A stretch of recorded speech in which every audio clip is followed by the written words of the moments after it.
Yo, let's keep it rolling right now. Right on the kill, the choir, all that. Let's get into the national anthem, brother. Yeah. Woo, that's a big one. There's a lot of stuff going on. Everybody making it a lot harder than it has to be. That's how I see it. They're making it harder than it has to be, but this is how I look at it. We have a predominantly black sport. Yep. With a dominant, even though there's plenty of black people that love football, it's a dominant white fan base. Can we agree on that? Yes.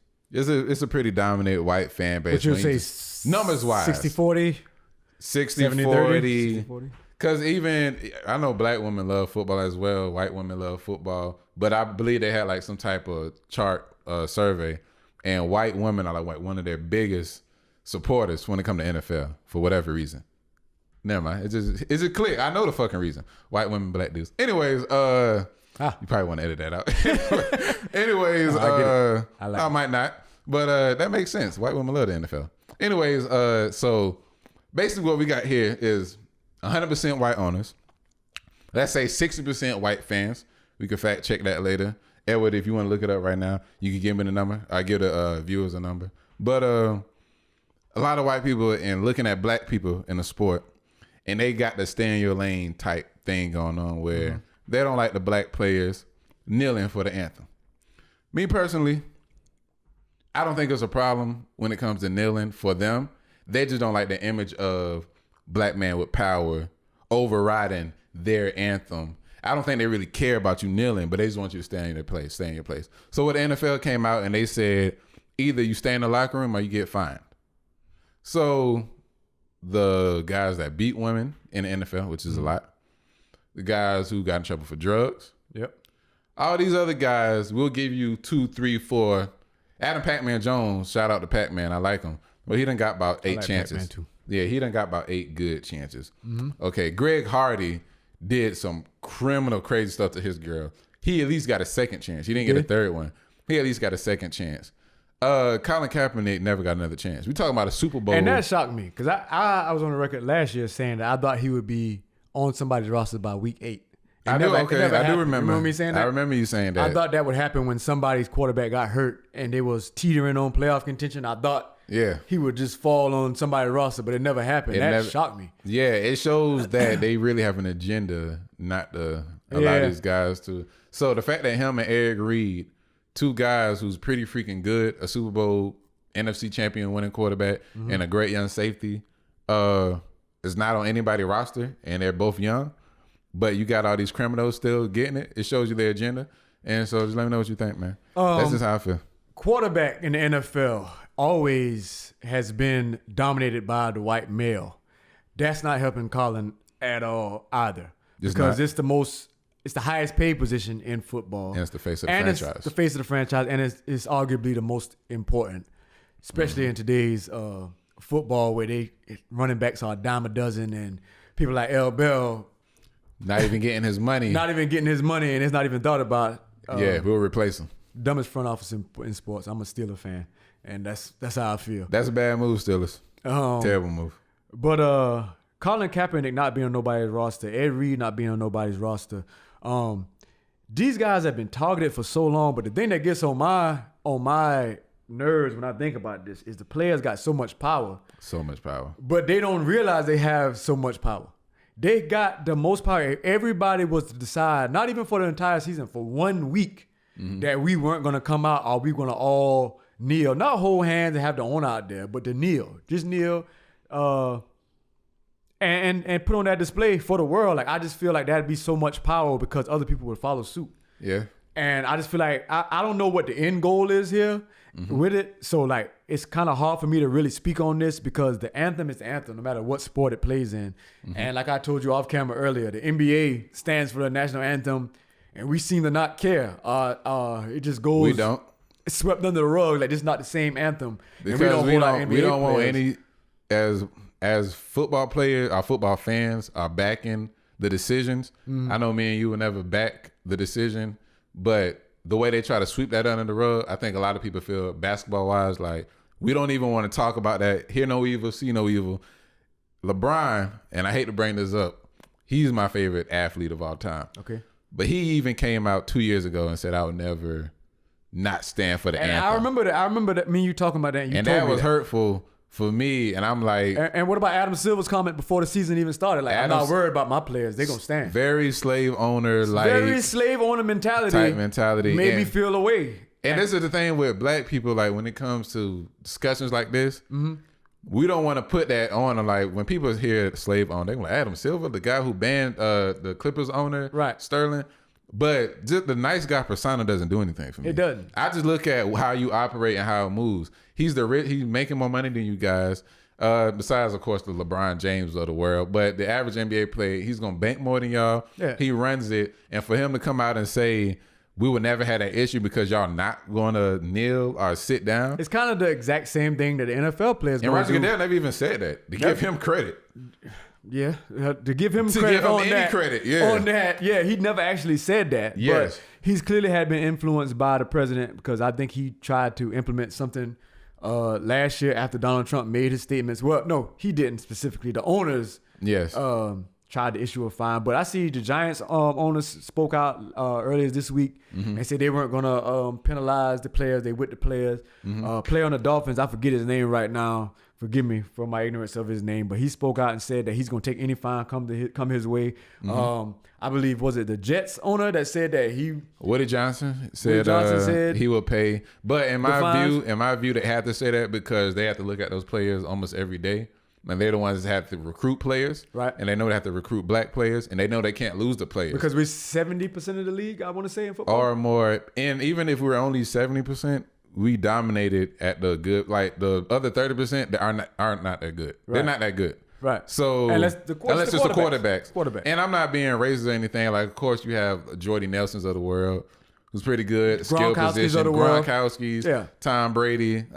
Even back in the day, going to Lynch, Aaron which Rodgers, is the worst last name ever. Him like a white dude for some reason. I don't know what it is. Aaron Rodgers, discount double check swag. I don't know. He has swag. But I don't even look at him like I look at everybody else. I rock with him, but it seems like they have to stay on the good side of the players because they have to recruit and they want to win. But I'm pretty sure they hide them behind their real comments of how they really feel about this. And going back to your real point real quick, in the words of the famous Peter Griffin, what really grinds my freaking gears is people like Dez Bryant who come out and say, I would never knee because I have a family to fucking feed. Who's on no roster right now. Who's on no roster. So you stood by those comments and you backed your owner, Jerry Jones, who was pretty I don't know the word I'm looking for, but he was pretty confident in his stance that, y'all are not going to kneel, and it's going to be like that. And for you to back him, and he cut your dumb ass, and now you don't have any team to play for, shows that it should show the players. Yeah, it should show the players that, bruh, they're not for you. It don't matter what you say, the tap dance for them, they're not for you. I know you a big Allen Iverson fan. And I got to make this parallel right here because I was a big Michael Vick fan, as I'm pretty sure you were being a Falcons fan. That's what made me a Falcon fan. But him last season to say Colin needs to cut his hair and change his image. Tap dancing.